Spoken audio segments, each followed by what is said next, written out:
Hey everybody, this is TJR. Bono, the lead singer of U2, has written a book.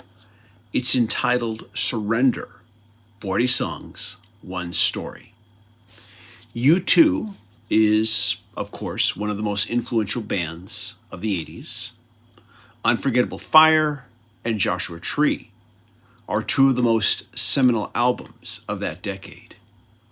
Their 90s output was small, releasing only 3 studio albums, one of them being Pop, an album that some fans and critics, although not all, refer to as being a misfire. But Octong Baby is now considered a classic of the 90s, and I personally think that Zooropa is not only a vastly underrated album, but also an unofficial concept album by the band as well. Now, some critics have written off their 21st century output as being good, but not great. But again, I personally really do feel that All That You Cannot Leave Behind and How to Dismantle an Atomic Bomb have held up a lot better than anyone predicted back when they were first released, and that they are both in need of a serious reevaluation. I personally believe that No Line on the Horizon was a victim of the loudness wars, and that Songs of Experience is one of the most life-affirming albums they've ever released. Now, this book begins with Bono's teen years. This would be before the passing of his mother when he was age 14, and before the formation of the band that would shape and guide his life for more than 50 years.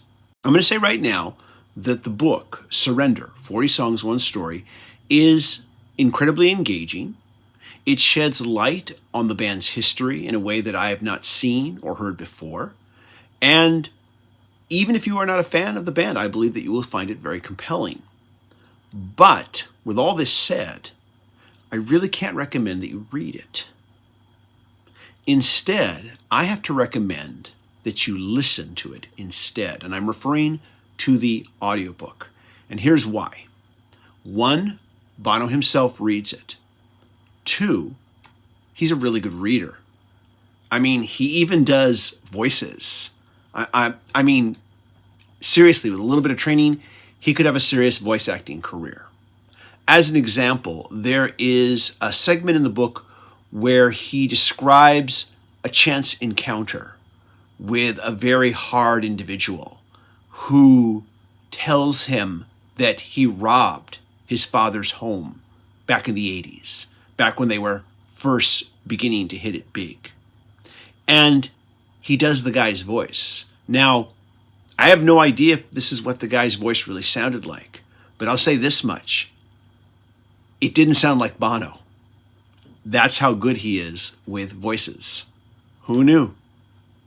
Also, another reason for listening to the audiobook versus reading it is that in the same way that books, physical books, are illustrated with photos, the audiobook is illustrated with music.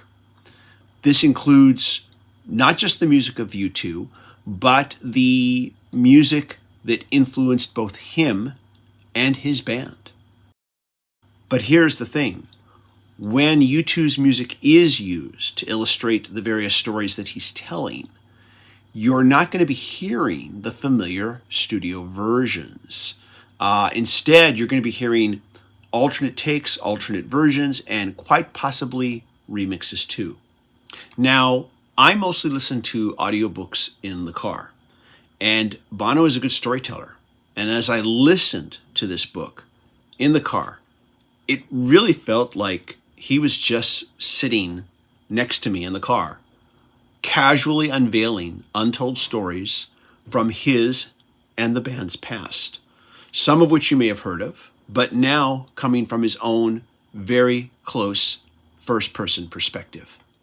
My only real complaint about the book is that I kind of wished he had talked a bit more about the recording and songwriting process of their albums, which is not to say that he didn't talk about any of that at all. He does talk quite a bit about where the band's headspace was at when they were recording, about the relationships they had with the various different producers of their albums. And he does talk about the process and the influences of his lyric writing, which from this book, I gather, is his primary contribution to the band's recorded output. In fact, at times, he seems to describe it as almost a kind of Elton John, Bernie Taupin kind of relationship, with him writing lyrics and Edge off somewhere else creating musical ideas that will be fleshed out into songs once the entire band makes their way into the recording studio. Another really fascinating thing about the book is that he does talk a great deal about his lifelong relationship with his wife, Allie, a relationship that began with them as teenage sweethearts and is still ongoing. And it's something that I never really thought about too much whenever I would think about Bono or U2, is that it's absolutely remarkable and even commendable that a celebrity at his level of worldwide fame, that these two people have managed to stay together for really the larger part of their lives. That really is remarkable and, again, quite commendable. And it is fascinating to hear him talk about that relationship, how the band has impacted that relationship, and how their relationship has impacted the band. Again, this is an engaging book. I won't dissuade you from reading it, but I would recommend that you listen to the audiobook instead. I think it is going to be the stronger experience for you. Either way, I definitely recommend it to anyone who is a serious music fan. Anyways, those are my thoughts. Let me know if you have experienced this book or not. Let me know your thoughts on it. Let me know if you plan on checking it out. As always, if you like these videos, be sure to hit like, hit subscribe, and hit the bell notification icon. And now I want to thank my patron supporters. Patron supporters receive exclusive weekly videos not available here on the channel. If you'd like to be a patron supporter, please go to patreon.com/TJR the original and make a monthly pledge. And if you can't, I understand. You can help this channel by just clicking that like button and watching these videos to the very end. Everybody, thank you so much for watching, and I hope you all stay safe and healthy. Take care. Bye-bye.